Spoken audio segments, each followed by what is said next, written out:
All right. Welcome back, everyone. I'm joined on stage by two of the senior leaders at one of the world's great brands, and Mastercard, and I think we'd all agree, one of the world's great marketers.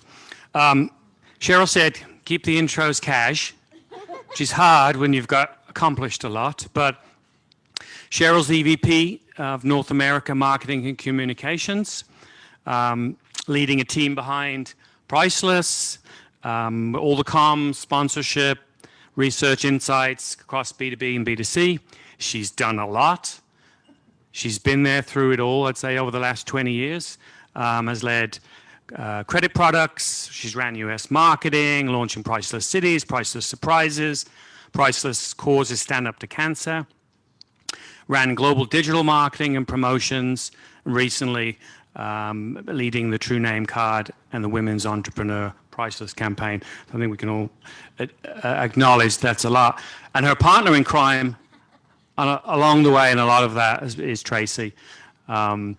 Traci's the global media director, guiding regions and managing media strategy, driving innovation in media. And she's been both on the client side and agency side. So they probably hated that, but let's get to it. Women in marketing, very big subject, deserving and important. What's exciting to you about the current state of women in marketing? Why should we be excited about this? Sure. So one thing I think about when I think about how far the industry has come is when I was growing up, my mom, stayed at home with us. She was always there. And in my later years, I recognized that there was a part of her that really didn't regret being home with us, but that regretted not putting her mind to good use. And she felt like she missed out on all of the amazing, career experiences that I've been fortunate to have. And so that started the impetus for me to want to, do the same. Like I have a great mind, just like my father, and all the men before. Why shouldn't I be, in the industries or working? And so I see my daughter now, and what excites me about women in leadership today is that she has so many amazing examples of, women above her and before her that it makes her path so much easier to success. And I think, there's endless opportunities now for women to really grow in their fields because men are finally also stepping up in their ability to take care of things at home too. So my ability to be successful is also because my husband's sharing half of the load, and that's not something that has been so prevalent in the past. And so his stepping up, me being able to show my daughter that I can rise, the ranks is something I'm really excited about and proud of. That's awesome, Traci. Hold on, do I have to push this on? Yep. There we go. Okay, now. Okay, so listen, you talked about your daughter. I have two sons. It's equally important for them to see their mom in a position where I'm having a leadership role at an organization, and how that impacts both all of our lives, actually, and it's a positive role model for them to see. But what's really exciting about right now is I think about when I started. It was a long time ago. You said I'm at Mastercard 20 years. I was also probably about 8 years in the ad agency side of the business. When I started, the women started as assistants when you got out of college, and the men maybe got into the new business group. Right? And there was already an inequality right out of the gates. I look around the industry now, and I look at women, running agencies now. I look at women in amazing positions. We have our president of North America at Mastercard is a woman. Our head of data and services, a giant growing business for us, is a woman. And, and I look at this, and it's a game changer that women are at the table. By the way, 85% of the purchases that happen for all of our companies and brands are happening because of women. So having women and diversity at the table is really important. I also think what's important right now is, as we think about the way marketing is changing, technology is at the heart of so much of what we're doing, technology and data. And frankly, I get excited about a program we have at Mastercard called Girls for Tech. It's equally important we get women most certainly at the top, but then also getting into technology and STEM careers that foster the next generation of marketing leaders as well. Great. Let's start by talking about Mastercard and that journey. And Mastercard and the two of you have been very active in this, have been very much at the forefront of the doing with a strong action orientation around inclusivity, around diversity, bringing change to tech and finance industries. Talk a little about some of those initiatives you've undertaken with Mastercard along that way. I'll take this one. All right, I'll start here. Yeah, I mean, listen, this inclusive innovation happens when you're at a company that lives these values from the top. That its core, decency at our core and inclusion at our core is what we're all about. When you could bring your true self, your whole self to work every day, amazing things happen. And I can tell you, when we look at this at Mastercard, we look at it our people. We call it 3 pillars: people, market, society. So I'm going to talk about the market because a lot of us are, what that means is in a market pillar, you should be advancing the business by being inclusive. What is the business outcome of being inclusive? And I could give you 2 examples that I've been involved in. You mentioned one of them. You know, when you look at what's happening and trends and insights that are happening, we were seeing women opening up businesses, small businesses at double the rate, at one time 5 times the rate of men. And yet they were only getting about 2% of VC funding. So the reality is we started a Women Entrepreneurs Initiative, and then further when COVID hit, by the way, Black women were opening up businesses at the highest rate of any other female segment. And when COVID hit, their businesses were hit pretty hard because of the industries they were in that were hit. So we started an initiative called the Strivers Initiative, and this was about moving women's small businesses into the digital economy, getting them the tools, the resources, the education to get their businesses online. Now, this is about taking an action. So that action happened, but then we use the power of our marketing, our brand, and price list to shine a light on the economic value that these women were bringing to our country and around the world, and encouraged everybody to shop. We created marketplaces, encouraged everybody to shop at their businesses as well. So this is an initiative. We have 25 million goal of getting 25 million women around the world into the digital economy. That's one. The second one, by the way, super proud of that, but the second one, equally and like amazingly proud of an innovation we created at Mastercard called True Name.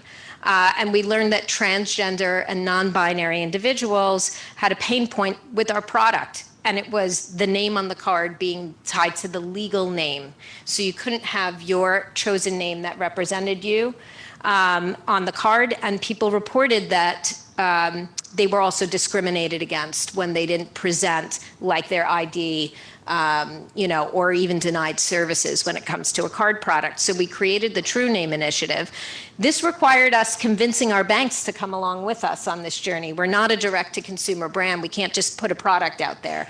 And today, over 30 markets around the world are distributing the True Name card as a feature with a multitude of banks that came on board with us and growing. So these are just 2 examples. When you lead with a culture of inclusion, you could have a direct impact.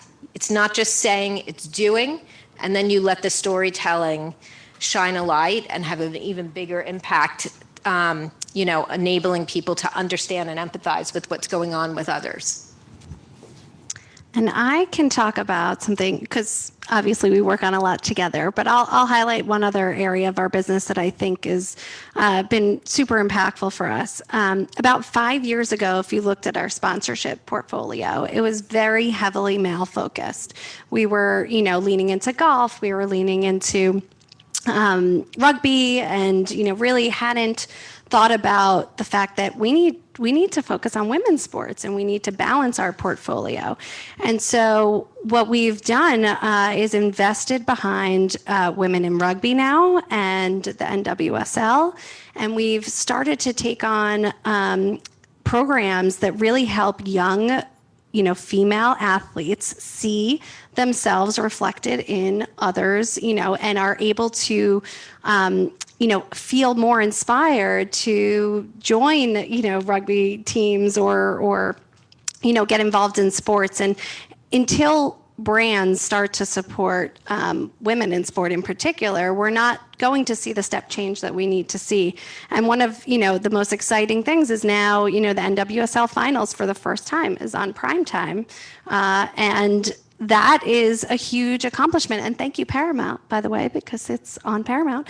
But the point is if brands like us don't invest behind women's sports and start to help that culture shift, we're not going to see those things change. And so that's just one of the programs. And then, Women in Rugby, we're doing a Youth Unstoppables program where we're highlighting youth athletes across the world in, I think, like 15 markets, and telling their stories about how, they get on the pitch and they get rough, and, women can play rugby just as hard as men can. And it's really amazing to see these 10, 11-year-old girls putting their heart into the sport. And we're elevating that because we feel it can help us really build, the women in sport agenda. You talk about it as if it's easy, and you have this great asset called priceless, which has been a governing North Star. You have all these innovations, these programs. How do you think about what's next? Like how does that process work to think about topping what you've already done? We definitely live in a "what have you done for me lately" world. So how do you continue to think about what the next chapter is? What are we going to do differently? What's next for us? So one example, talking back to True Name, we are constantly trying to innovate amongst the innovations that we've already put out there, right? So to continue to keep it fresh. And so one thing we did in the technology space this year was brought our Pride and True Name card to the metaverse. And so it's not about maybe inventing new things every year, but it's about how do you evolve what you've already created. And so we created a space in Decentraland where, again, through the theme of being your true self is priceless, we wanted consumers to feel like they had a safe and inclusive space where they could celebrate pride in a new and emerging technology space. And so I think it's taking innovations we've got and continuing to evolve them. Yeah, I think it starts with understanding behaviors, what's going on, trends, insights, foresights. We have a huge foresights practice where we're looking ahead at what's coming in the next few years. And, looking at tech, what's happening in technology, what's happening certainly in the economy, what's happening with consumers and culture. And that starts to shine a light on where do you go next. And in fact, a good example of this is, again, we're all in this together. Web3 is emerging, and it's promising, a world of equality, right? And but it won't be that way if we don't have diversity at the table across the board. And so when you think of what's happening there, we're going to be very vocal in that. We did Pride with Decentraland, and we dropped a whole bunch of wearables designed by the LGBTQIA plus community. In that case, we also launched something called the Bell Block. Again, recognizing, here's the reality for us. Women don't always take as much risk as men. This is just the way it is, or has been. People defy that? Yes. But the truth is, when it comes to going for jobs, women want to be secure and know that they have all the right skills to go for the next job, and they don't want to take too much risk. And it's the same with investments, and it's the same in this new genre of crypto, by the way. You see much more of a male audience interested in crypto. And so what we've done is we created the Bell Block, and it's a community of women, designers, Web3 designers, leaders, et cetera, and a community that comes together to encourage others to get into the space, safe place to learn, listen, and get interested in the space, so that we put women at the table as the Web3 is fully built out. It's just another example. Yeah, there's so many. I know you're having to inhibit yourself on that. You mentioned it comes from the top. Give us a walk around the world of what it's like to work at Mastercard. Like, what is that culture? What is that culture? How does it operate? The good, the bad, the ugly. No, you don't have to talk about the ugly too much. And then, in particular, what's being done to promote inclusivity overall and women leaders within the organization? You know, it starts with, again, action. And so when we look at what we're doing, it starts with how we wrap and surround women with needs. There's now a recognition. Used to be a negative. The fact that I would have to go home to get to my kids was a negative at one point. Now there's a recognition that this has to happen, and a flexibility. I'm going to get my work done, but if I need to get home to my kids, that's not going to reflect poorly on me. And so one of the things is putting in these programs and efforts to make sure women are surrounded. Benefits, equal pay. So that starts from the top, dollar for dollar, equal pay. And they review this every year and make sure that's there. 2, maternity and paternity leave. By the way, equal. This is important. It shouldn't be a negative that women want to take their full, and we have like a 16-week extended maternity leave, and it's longer in other markets and countries, as most of us know. But it shouldn't be a negative that a woman wants to take her full maternity leave. Now we have men taking their paternity leave. We're on equal footing. It's actually good. And a number of these benefits that surround women, and then community. We have the WLN, Women's Leadership Network. We're both on that network. I actually run a circle of women. We actually are, it's a small group of women that each of the executives get assigned to. Safe place to have real conversations of what's going on in people's lives, get advice. We have a mentorship program, and Traci actually participated in a Women Who Lead program that we also have, and I'd love for you to talk about that. Yeah, it was really remarkable. It was actually run by this company called the Op-Ed Project, which was started by a woman who identified that like 90% of news sources and data were coming from men. And she said, well, this isn't right. Like there are women who know what's going on as well, and they have opinions, and they have, thought leadership to share. And so she started this company to kind of get women more comfortable selling their own ideas. And so this was the company that Mastercard brought in to train us over 4 days, and it was really an eye-opening experience.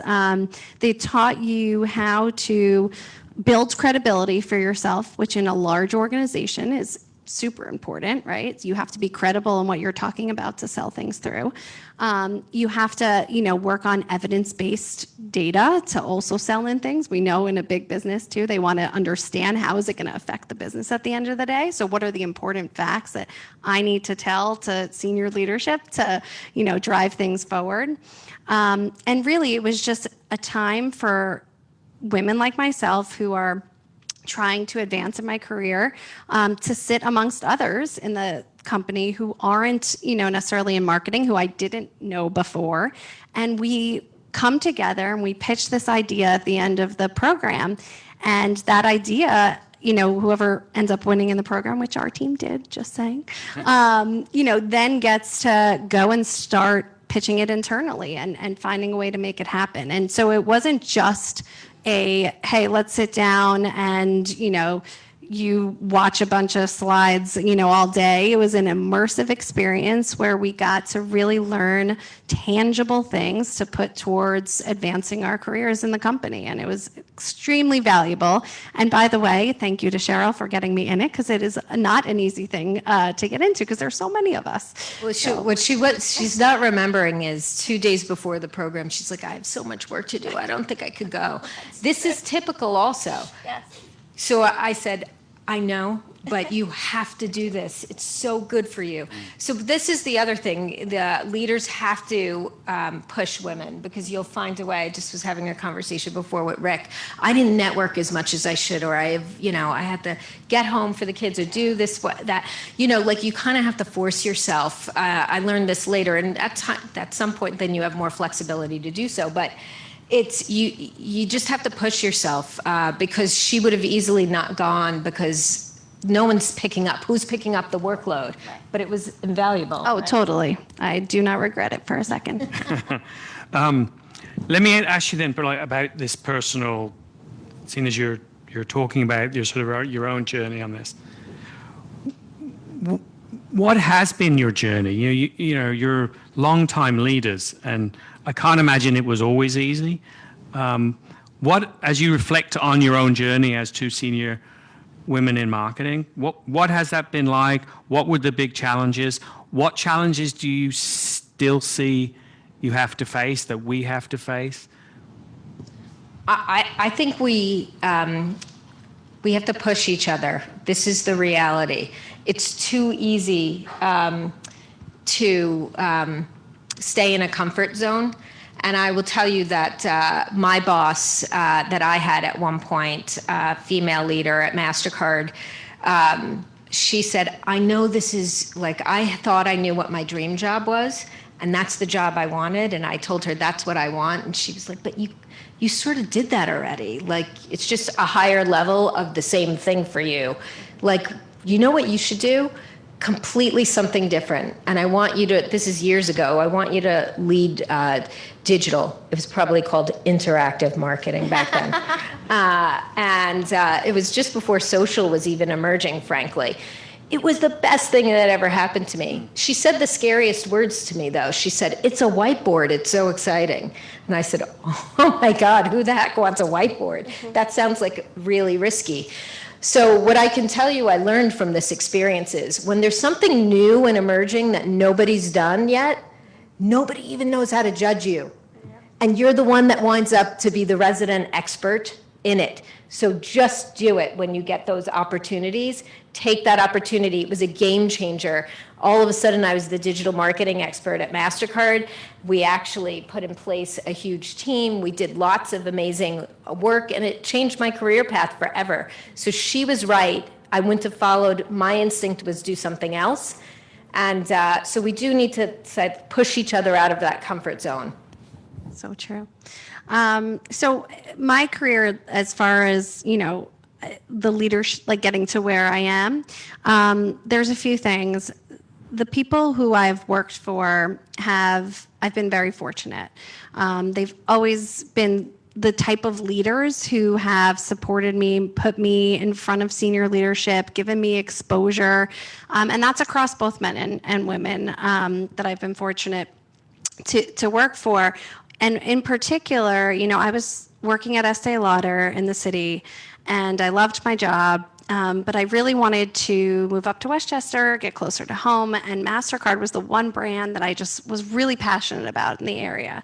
And I had a fellow colleague from my agency days, introduce me to my old SVP, but introduced me to him and, said, hey, why don't you at least have a conversation? There were no positions open at that time, but it's so important, going back to the networking, to make those connections, even if it doesn't mean that there's something available, because things open up and you just never know. And so I kept in touch with this SVP over months. In that time period, I actually got pregnant, and I interviewed with him at 6 months pregnant. When a position did become available, and I got the job, and I was like, 6 months pregnant, they're going to hire me. Wow. But it goes to say, like, if you're the right fit, if you prove, that your experience, regardless of the fact that you're going to be out for 3 months, 4 months time, is the experience that somebody's looking for. They should be hopefully willing to take you on and continue to think about the long game in it, right? Because it wasn't just about the next 3 months, it was about a career. And so my point is to say that it's all about having leaders who push for you, who raise you up and elevate you, sometimes even above themselves. I've found the best people don't care about taking credit, they care about helping build their teams. And I've been very fortunate to have those type of leaders ahead of me. Yeah, there's another generation behind you. What do you think we can expect from them? Like how will they challenge us? Male and female, there's a next generation of leaders coming. What can we expect from them? What will they do different? What will they break? What new things will they do? My 5-year-old daughter is already a boss, and I'm terrified for when she's my age. God knows what she's going to be up to then.